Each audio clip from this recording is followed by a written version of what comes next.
When people commit these gun crimes, those sentences must get bigger and bigger every time it's repeated, and they need to go to jail. The governor's comments followed a shooting in the middle of the day last week near downtown Columbia that caused hours-long road closures and business lockdowns. Investigators say the suspect, 26-year-old Brandon Joyner, is prohibited from using a gun because he was on probation, but that he still had his hands on one that day and now faces 10 counts of attempted murder for shooting at officers. Clearly now the time to act in South Carolina. McMaster has repeatedly made this call this year, including right after a shooting on the beach at Isle of Palms left 5 people hurt. Tougher gun penalties passed the House of Representatives earlier this year, but they were folded into a larger bill that would allow most adults in South Carolina to carry a gun without needing a permit or training. Those were put together because it made the bill more palatable to the general membership,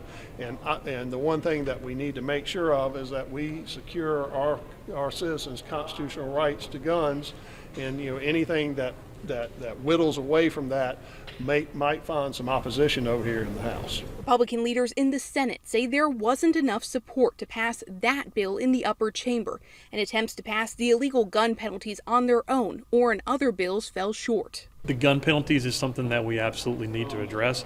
I wish we could have taken that up. Frankly, we didn't have the votes to take it up. This is something that's going to take some work, try to figure out how to deal with that. The state legislature is out of session and not expected to be back in Columbia until January. I asked Governor McMaster what he plans to do to keep this priority at the forefront when they return. They will be at the fore because it is going to keep on happening until our legislature takes the action that I've asked them to take and others have asked them to take and close this revolving door on these career criminals. It will continue to happen.